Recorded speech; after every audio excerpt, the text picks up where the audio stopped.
4장 43절, 요한복음 4장 43절입니다.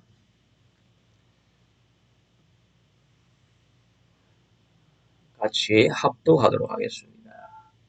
이틀이 지남에 예수께서 거기를 떠나 갈릴리로 가시며 신이 청언하시기를 선지자가 고향에서는 높임을 받지 못한다 하시고 갈릴리에 이르심에 갈릴리인들이 그를 영접하니 이는 자기들도 명절에 갔다가 예수께서 명절 중 예루살렘에서 하신 모든 일을 보았음이더라.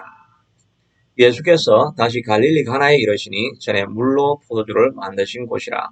왕의 신하가 있어 그의 아들이 가버나움에서 병들었더니 그가 예수께서 유대로부터 갈릴리로 오셨다는 것을 듣고 가서 청하되 내려오셔서 내 아들의 병을 고쳐주소서 하니 그가 거의 죽게 되었습니다. 예수께서 이르시되 너희는 표적과 기사를 보지 못하면 도저히 믿지 아니하리라. 신하가 이르되 주여 내 아이가 죽기 전에 내려오소서. 예수께서 이르시되 가라 내 아들이 살아있다 하시니 그 사람이 예수께서 하신 말씀을 믿고 가더니 내려가는 길에서 그 종들이 오다가 만나서 아이가 살아있다 하거늘 그가 낫기 시작한 때를 물은즉 어제 7시에 열기가 떨어졌나이다 하는지라. 그의 아버지가 예수께서 내 아들이 살아있다 말씀하신 그때인 줄 알고 자기와 온 집안이 다 믿으니라. 이것은 예수께서 유대에서 갈릴리로 오신 후에 행하신 두 번째 표적이니라. 아멘.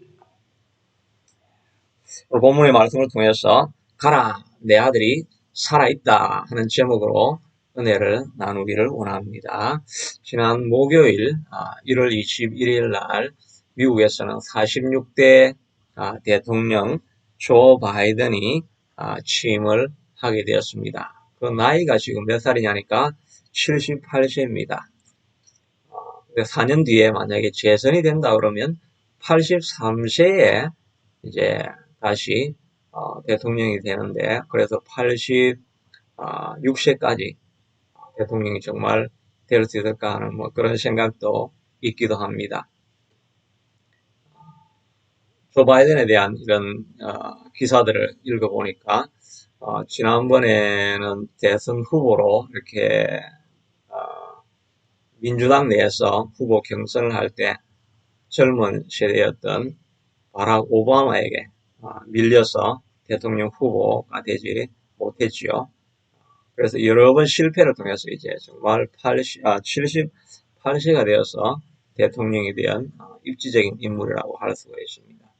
그런데 그의 가정사를 이렇게 살펴보면 굉장히 많은 어려움들이 있었던 것을 알 수가 있습니다. 자기가 29세 때 상원의원 굉장히 일찍 정계에 성공적으로 진입하게 되어졌죠. 그런데 그때 취임하기 얼마 전에 교통사고가 나서 자기 아내하고 딸이 바로 죽게 됩니다. 그리고 그 차에 첫째 아들 보 바이든, 둘째 아들 헌터 바이든도 타고 있었는데 그들은 이제 중상을 입게 되었지요. 가정사에. 그래서 지금 있는 질 바이든은 이제 두 번째 부인이라고 할 수가 있습니다. 그것뿐만 아니라 나중에 그 큰아들 보 바이든은 델라웨어 주의 법무장관까지 올라가서 유력하게 조 바이든의 그 정치적인 후계자가 될 것이라 이런 판단들도 많이 있었고 또 주변에 있는 많은 사람들이 차기 대통령감이다라고 이렇게 했었는데 46세 때 이 아들이 뇌암으로 이렇게 죽게 되어집니다. 가정사의 큰 어려움들을 겪어가면서 왜 내게 이런 일이 생기는가? 조 바이든이 가톨릭 신자지요. 그래서 선사할 때 보니까 자기 가문에 내려오고 있는 무거운 큰 성경에 손을 얹고 취임을 하는 것을 보았습니다. 가정사의 어려움들이 계속 찾아오니까 그의 신앙도 흔들리기 시작했습니다. 그래서 그때 자기 아버지가 자기에게 보내준 2컷짜리 만화가 있는데 그 만화가 지금도 자기 그 오피스 책상 위에 잘 이렇게 액자에 넣어서 이렇게 보관이 되어져 있습니다. 그 2컷짜리 만화가 뭐냐니까 이 바이킹인데 가정적인 바이킹이죠. 그게 만화 캐릭터죠. 만화 캐릭터인데 그 만화 첫째 커트가 뭐냐니까 이 바이킹이 항해를 하는데 갑자기 번개가 쳐가지고 번개에 배가 맞아가지고 배가 쪼개지고 파손하게 됩니다. 죽게 될 상황이 되니까 이 바이킹이 하나님 앞에 Why me? 이렇게 적혀 있어요. 왜 하나님 하필이면 이 넓은 태평양 바다 가운데 이 조그만 배에다 벼락이 쳤습니까? 왜 이 일이 나에게 생겼습니까? 그렇게 하니까 또 하늘에서 Why not? 왜 너에게 떨어지면 안 되냐? 그런 컷의 만화를 아버지가 보냈죠. 조 바이든이 하나님 왜 내가 이렇게 신실하게 하나님을 믿고 믿음의 삶을 살아가고 있는데 왜 우리 가정에 이런 끊임없는 우환이 닥칩니까? 그렇게 하면서 낙심하고 있을 때 아버지가 왜 너에게 그 일이 일어나면 안 되는 것이냐? 누구에게나 이런 불행은 찾아올 수 있다. 주저앉지 말고 일어서 나가라. 그런 의미로 이 만화를 보내준 것입니다. 그가 만화를 묵상하다가 그가 생각을 했지요. 사람들은 훨씬 나보다 더 안 좋은 일을 겪고 있는 사람들도 있다. 그러나 위로의 손을 내미는 사람들과 삶의 목적을 통해서 우리는 이 길을 이겨내고 일어서야 된다. 이런 결심을 하고 새롭게 회복을 했다고 회고하고 있습니다. 우리도 어떤 일을 이렇게 당하기도 하고 또 코로나 바이러스를 통해서 왜 우리에게 이런 일이 일어나고 있는가? 또는 신실하게 믿음의 길을 걸어가고 수많은 기도의 시간을 보내고 있는데도 왜 내 삶은 하필 이렇게 정말 어떻게 세상 말로 재수 없게 나는 왜 이런가? 왜 하나님은 내게 자비를 베푸지 않는가? 이런 불평불만과 원망이 생길 수가 있습니다. 그러나 이 조 바이든이 생각했던 것처럼 어떤 과거에 일어난 일들도 합리적인 설명을 다 해낼 수는 없다. 우리는 주어진 상황 가운데 앞으로 나아가야 한다는 그런 마음을 가지고 앞으로 나아가는 것이 필요할 것입니다. 이런 연단을 통해서 오히려 우리가 더욱더 굳어지고 또 바이든처럼 합리화해서 나중에 선이 되는 이런 일로 삼아갈 수 있는 우리가 되어져야 할 것입니다. 그가 이제 자기 아들이 죽은 것을 보고 모건이라고 하는 에디트가 아티클을 적는 사람이 그 아들에 대해서 이 아들은 정말 차기 대성감이었다라고 이렇게 칭찬을 하는 것을 보고 전화를 걸어서 이분에게 대화를 이렇게 좋은 글을 써줘서 감사합니다라고 하면서 그분에게 마지막으로 한 말이 아이들을 매일 안아주라. 자식보다 더 소중한 것은 없다. 이런 말을 했다는 글로 이제 아티클이 마쳐지는 것을 보았습니다.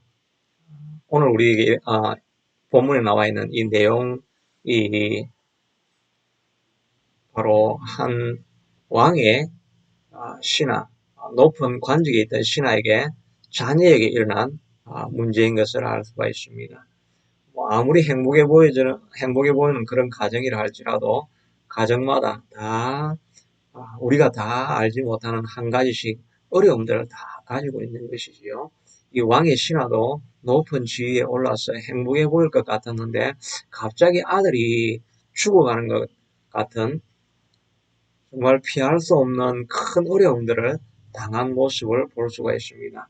그러나 이 왕의 신하는 그 자리에 머물러 있지 않고 아들이 죽어가는 것을 보지 아니하고 살 길을 찾아내려고 애를 쓰고 결국은 예수님께 찾아가서 아들은 살아나게 되어지고 오히려 큰 간증이 남겨지면서 온 가문이 다 예수께로 돌아오는 큰 축복의 기회가 되어진 것을 알 수가 있습니다. 꼭 자녀의 문제, 가정사의 문제가 아니라 할지라도 우리의 삶 가운데 이런 어려움, 모든 것이 끝이 난 것 같은 그런 상황이라 할지라도 다시 주님 앞에 나아오면 회복시키고 온전하게 하는 그런 역사가 일어나게 될 줄로 믿습니다.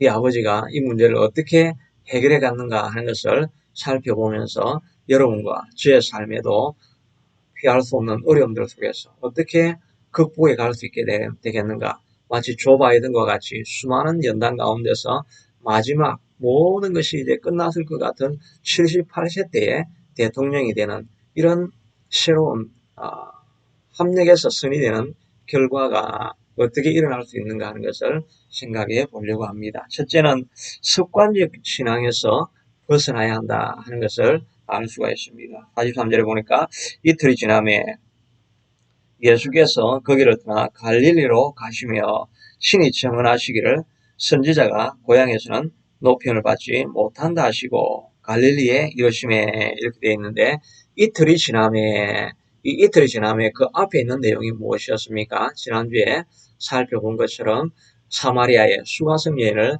만난 이야기입니다. 수가성 여인을 만나고 또 동네 사람들이 그가 선지자이고 메시아인 것을 알게 되니까 머물러라고 해서 이틀 동안을 이제 거기에 머물다가 북쪽 갈릴리로 올라오게 되시는데 44절에 보니까 신이 청언하시기를 선지자가 고향에서 높임을 받지 못한다 이렇게 했는데 그리고 나서 갈릴리에 가나로 올라갔다라고 되어 있는데 요 안에 내용 44절 안에는 어디를 거쳐갔다는 말은 없습니다.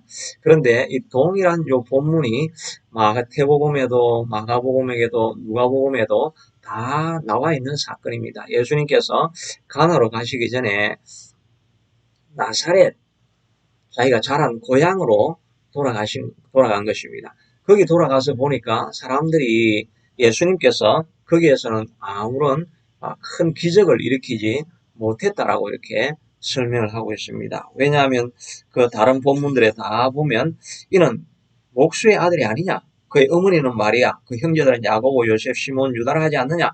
너희들도 우리와 다 함께 하지 아니하였느냐?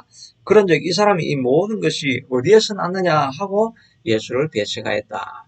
예수님은 뭐 우리하고 같이 어릴 때부터 자라는 건 내가 다 보았고 엄마도 여기 있고 자기 형제들도 있고 누이도 여기 다 알고 있는 우리 촌동네 시골에서 난 그 아들인데 어떻게 선지자라고 하느냐라고 하면서 예수님에 대해서 신뢰감을 가지지 않는 것입니다. 너무나 오래 같이 살다 보니까 우리하고 같이 살았던 이 사람이 무슨 능력이 있겠는가 이런 생각을 하게 된 것이지요. 그러니까 예수님께서 그 지역에서는 아무 역사도 일으키지 못하고 존경을 받지 못한다라고 하고 있는 것입니다. 우리도 마찬가지입니다. 영어 표현에 보면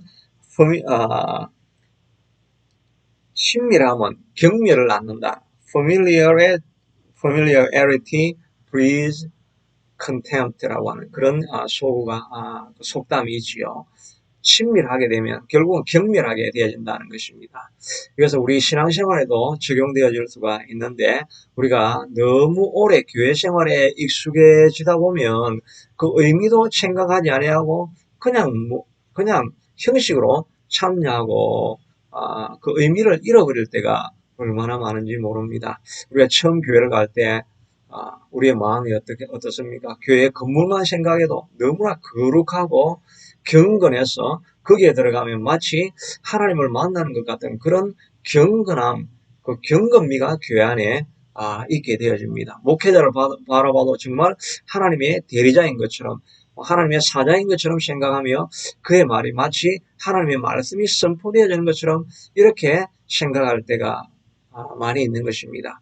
그리고 찬송을 들어보면 마치 천상의 음악인 것처럼 그런 거룩한 음악으로 우리에게 들려질 때가 있었습니다. 그런데 세월이 오래 지나고 시간이 지나고 그렇게 하다 보면 모든 것이 습관같이 되어집니다. 교회 안에 들어가도 경건함이 없고 마치 그냥 집에서 편안하게 있는 것처럼 그런 마음으로 교회를 대하고 예배를 들어도 또 목회자를 대할 때도 그저 평범한 한 인간일 뿐이라고 물론 뭐 평범한 인간이지만 그러나 강단에 섰을 때는 하나님의 거룩한 말씀이 선포되어진다는 이런 경건미도 우리가 잃어버릴 때가 있습니다. 찬송을 불러도 그저 습관적으로 그 의미가 전혀 우리에게 다가오지 아니하고 그냥 음률만 멜로디만 생각나는 그런 음악으로 또한 우리에게 들려질 때가 있죠.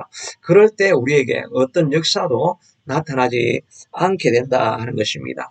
무엇이든지 익숙해져서 그 의미를 점점 잃어버릴 때 거기에 어떤 역사도 나타나지 않게 되는 것이지요. 그러니까 우리는 날마다 습관에 젖지 않게 되기 위해서 날마다 하나님을 새롭게 만나기 위해서 온 마음과 힘을 다 기울여야 하는 것입니다. 에베소 교회 요한계시록에 말하고 있는 것처럼 너희가 첫사랑을 버렸다라고 이야기를 하고 있습니다. 첫사랑을 가지고 하나님 앞에 감격해서 나아가던 그 감격을 우리가 신앙이 점점 깊어져 갈수록 시간이 오래 지날수록 잊어버릴 때가 많이 있는 것입니다. 그럴 때 어떤 하나님의 역사도 우리에게 나타나지 않는다는 것을 알 수가 있습니다.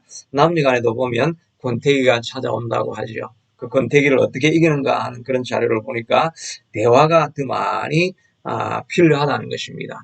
그저 피상적으로 만나고 있는 그런 모습이 아니라 깊이 있는 내면의 대화를 좀 더 해나가면서 서로를 더 이해해 갈 수가 있다는 것이지요. 우리도 마찬가지입니다. 하나님과 대화를 잃어버리지 않습니까? 예배당에 찾아가고 예배하고 형식적으로는 다 하지만 하나님을 만나야 되는데 하나님을 만나지 못하고 하나님과 대화하는 대화가 점점 이뤄져 갈 때 그때 신앙의 권태기가 찾아오게 되는 것이지요. 정말 낮은 혼자 골방에서 또 예배하는 가운데 은밀한 마음 가운데 하나님께서 들려주시는 음성을 간절히 갈급하고 사모하면서 그 음성을 듣게 되어질 때 하나님께서 새롭게 우리에게 말씀해 주실 때 우리가 새 힘을 얻고 뭔가 새로운 도전을 가지고 새로운 마음을 가지고 나아갈 수 있는 그런 관계가 되어지죠. 그럴 때 하나님과의 관계가 늘 새롭고 또 예배할 때 하나님을 만나고자 하는 그런 기대감을 가지고 설레임을 가지고 예배에 동참할 수 있게 되는 것이 아니겠습니까? 남녀 관계에서 설레임이 없어지면 정말 권태기가 되어지는 것이지요.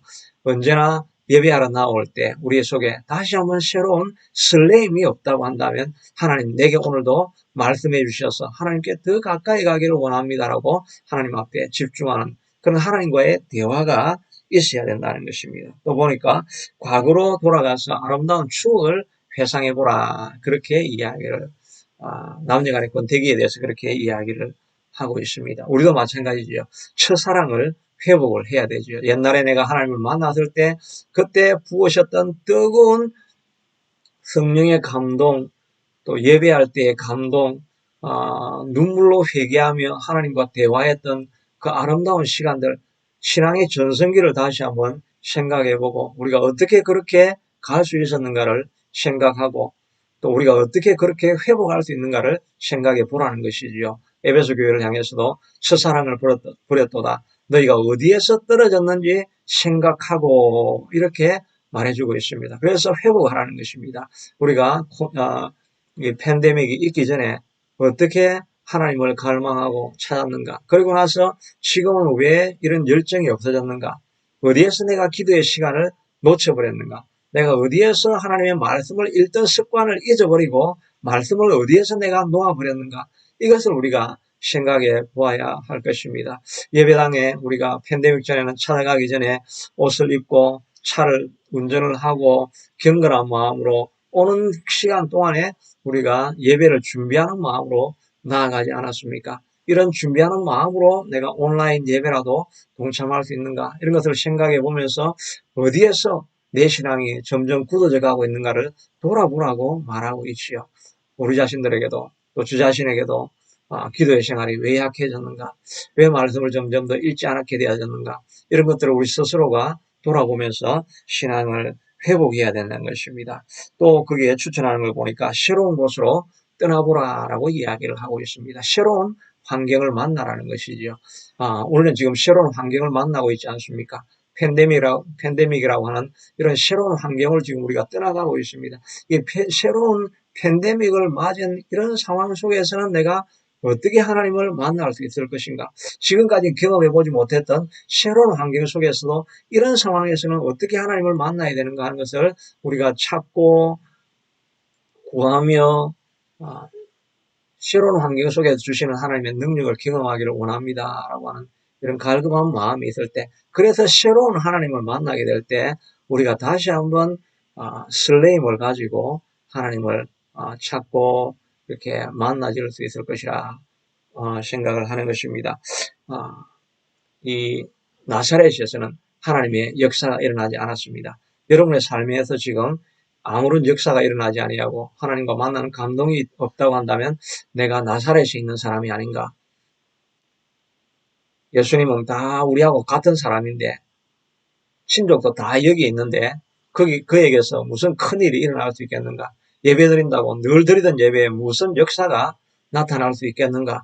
기도한다고 무슨 변화가 있겠고 말씀을 읽는다고 무슨 변화가 있겠는가? 이런 배척하는 마음, 권태로운 이런 마음이 있을 때 우리의 삶에 어떤 변화도 일어나지 않게 될 것입니다. 그러므로 이런 모든 권태로운 마음을 버리고 하나님을 다시 만나기를 원합니다. 설레는 마음으로 하나님께 다시 나아갑니다. 하나님 찾아가면 하나님은 내 인생에 새로운 변화를 반드시 주시게 될 것입니다. 이런 믿음을 가지고 권태로운 마음에서 습관적인 신앙에서 벗어나기 위해서 몸부림치는 우리가 되어야 할 것입니다. 둘째는 이 왕의 신화는 낮아졌습니다. 47절에 보니까 같이 읽겠습니다. 47절. 그가 예수께서 유대로부터 갈릴리로 오셨다는 것을 듣고 가서 청하되 내려오셔서 내 아들의 병을 고쳐주소서 하니 그가 거의 죽게 되었습니다. 이 왕의 신하라고 말하고 있습니다. 예수님을 만났던 많은 사람들이 있죠. 백부장도 있고 회당장 야이로도 있고 이런 사람도 있었지만 이 왕의 제자는 가장 지위가 높은 사람이죠. 이 왕이라고 하는 것은 그 당시에 분봉왕이 있었죠. 이스라엘 지역을 남쪽 유다, 북쪽 갈릴리, 사마리아 이렇게 지역을 나누어 가지고 원래는 분봉왕을 다 보내주었습니다. 다 헤롯 집안 왕들이 아들들이 다스렸죠. 북쪽은 헤롯 안티파스가 다스리고 있었습니다. 근데 남쪽에 있는 이 원래 헤롯의 다른 아들이 있었는데 이 사람은 정치를 잘못해가지고 쫓겨나게 되어지고 그 대신에 온 사람이 누구냐니까 빌라도가 왔습니다. 빌라도는 로마 사람이었죠. 원래는 이 분봉왕은 그 지역에 있는 사람을 세우게 되는데 정치를 잘못해서 쫓겨나니까 로마에서 빌라도를 유다 지역에서는 통치하고 예루살렘 지역을 통치하게 했었죠. 그러니까 북쪽 갈릴리 지역에는 헤롯 안티파스의 신하였다라고 이야기를 하니까 뭐 지금으로 이야기하면 1, 2급 정도 되는 높은 고위 관직 그런 직분을 가진 사람이었습니다.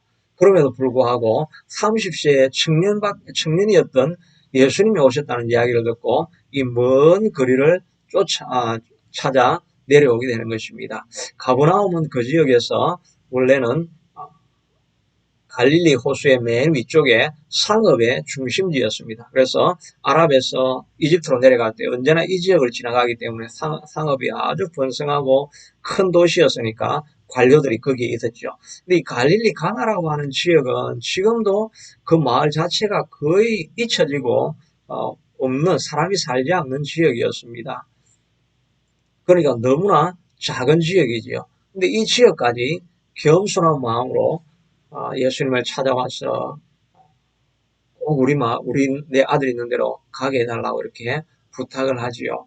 그에게 청하였다라고 이야기하는데 영어로는 보니까 begging했다, 구걸을 했다는 말입니다. 그리고 현재 과거 진행형으로 되어 있어서 반복해서 좀 도와주세요, 좀 도와주세요, 좀 도와주세요. 이렇게 구걸하는 마음으로 예수님께 찾아왔다는 모습을 볼 수가 있습니다. 우리가 문제를 해결하기 위해서는 그저 평범하게 있어야 되는 것이 아니라 우리의 모든 의지하던 것들, 관직에 있던 직분들, 이 모든 것들을 다 내려놓고 그저 예수님 앞에 예수님 도움 없이는 우리는 아무것도 할 수 없습니다. 오직 주님만이 나의 힘입니다. 라고 겸손한 마음으로 우리를 낮추어서 예수님만이 나의 힘입니다. 라고 의지하게 되어질 때 그때 우리의 삶의 모든 문제가 해결되어지는 것을 알 수가 있는 것입니다. 예수님도 자신을 낮추어서 모든 하나님과 동등될 뿐이었지만 낮추어서 사람같이 되어지고 마지막에는 종의 형체를 입으셔서 우리를 돕게 되셨지요. 낮아질 때 구원이 일어나는 것을 알 수가 있는 것입니다. 때로는 하나님께서 우리가 낮아지지 아니하니까, 낮아져야 하나님을 구할 수가 있는데 낮아지지 아니하니까 하나님께서 우리를 때로는 광야로 보낼 때가 있지요. 의지하던 모든 것이 없는 것이 광야가 아닙니까? 광야에서 무슨 먹을 것이 있습니까? 마실 것이 있습니까? 좋은 구경거리가 있습니까? 아무것도 없습니다. 광야는. 오직 광야는 그저 하나님만 바라볼 수밖에 없는, 하나님의 말씀을 기다릴 수밖에 없는 것이지요. 그래서 예수님께서도 사역하시기, 공생애를 시작하기 전에 광야로 나가서 40일 동안 금식하시면서 하나님의 음성만 기다리고 바라볼 수 있게 하셨지요. 이스라엘 백성들도 하나님을 의지하지 아니하고 불평불만하게 되니까 광야의 길을 40년 동안 지내면서 하나님만 바라보게 만드셨죠. 그래서 민수기에 보면 이 광야의 길을 40년 동안 걷게 하신 것을 기억하라. 이는 너를 낮추시며 너를 시험하사 내 계명을 지키는지 지키지 않는지 알게 하려 하심이라. 너를 낮추시며 줄이게 하신 것은 너도 알지 못하였고 너의 열조도 알지 못하였던 만나를 먹게 하려 하심이니라. 사람이 떡으로만 사는 것이 아니요 하나님의 입으로 나오는 말씀으로 사는 것을 알게 하려 하심이라고 말씀해 주시고 있는 것입니다. 광야의 길을 걸어가면서 우리가 비로소 느끼게 되는 것은 하나님, 내가 지금까지 의지해왔던 것 아무것도 내게 진정한 도움은 없습니다.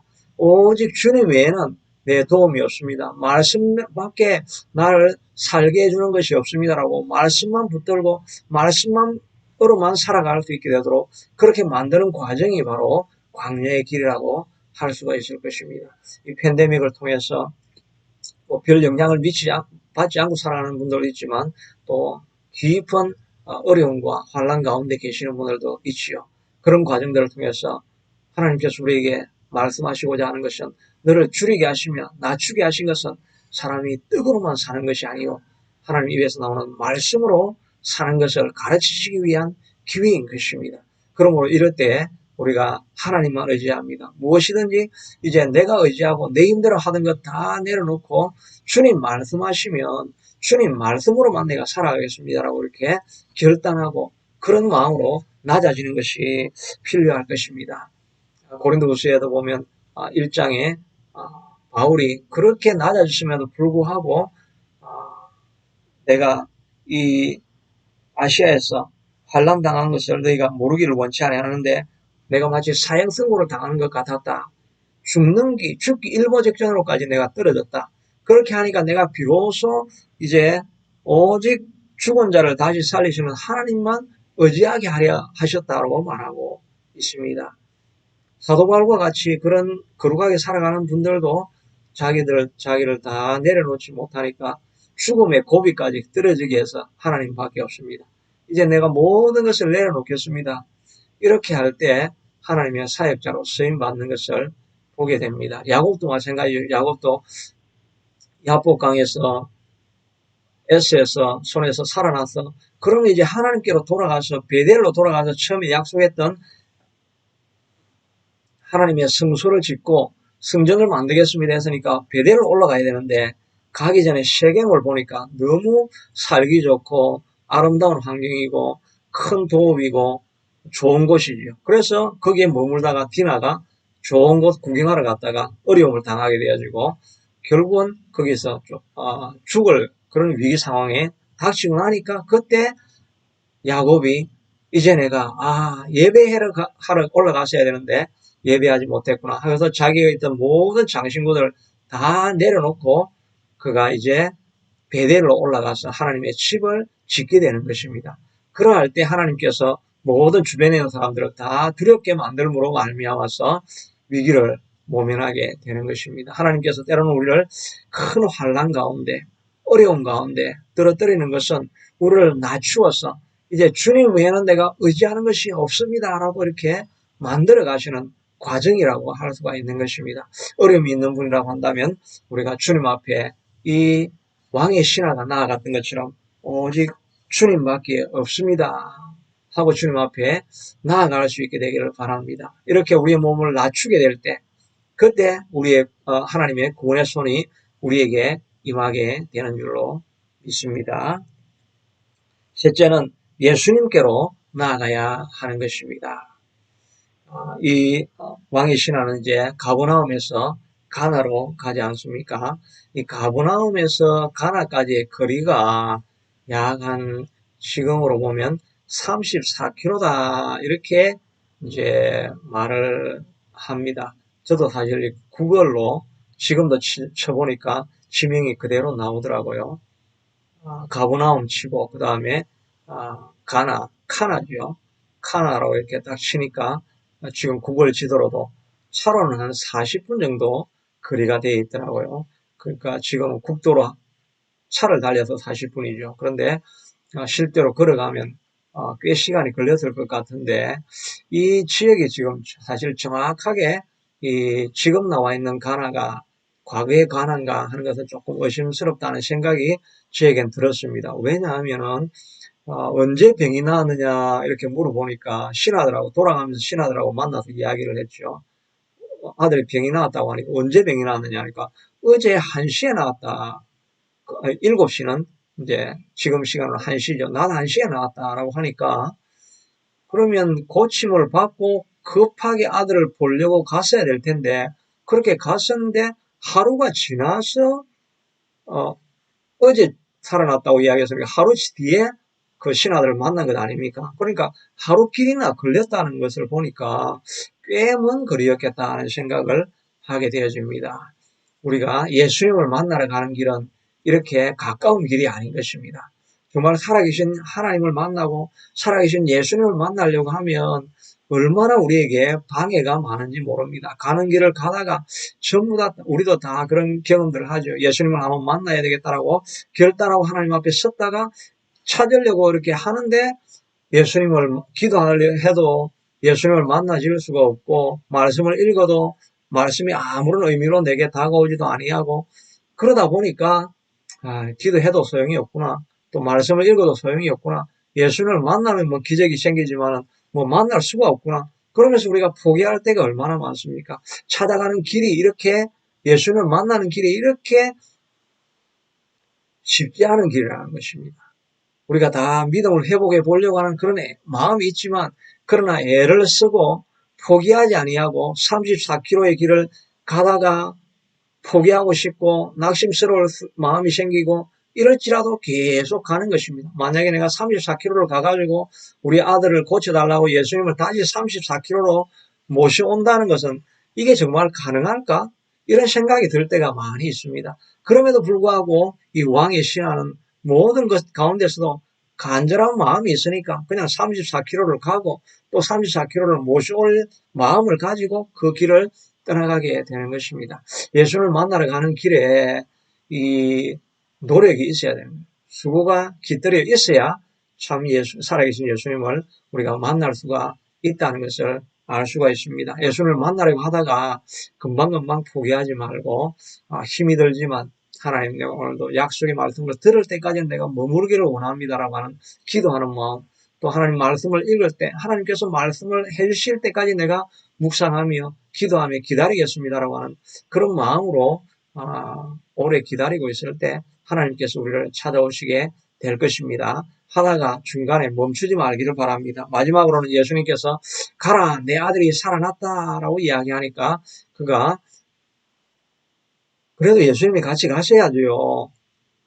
이런 말도 하지 않았습니다. 그냥 믿고 떠났다라고 말하고 있는 것입니다. 예수님 말씀하신 것을 믿음으로 순종하게 될 때 하나님의 역사가 일어나게 되는 것입니다. 아버지가 믿지 않습니다. 그런 일이 일어날 수가 있습니까? 예수님이 가서 만지셔야 안수를 해야 되지요. 이렇게 불신했다고 한다면 치료받지 못했을 것입니다. 그러나 믿고 순종하며 바로 출발을 해서 한 걸음 믿음의 걸음을 내디디니까 하나님의 역사가 일어나게 되어진 것이죠. 요단강도 강물이 갈라지지 않았습니다. 그런데 제사장들이 언약궤를 메고 발에 물을 디디기 시작하니까 물에 발을 디디기 시작하니까 강물이 멈추었었다고 말하고 있지요. 우리도 믿음의 선포를 하고 멈추지 않고 나아가야 됩니다. 순종하는 마음으로 한 걸음 내디딜 때 하나님께서 기적의 역사를 우리가 볼 수 있게 해주시는 것입니다. 순종하지 아니하고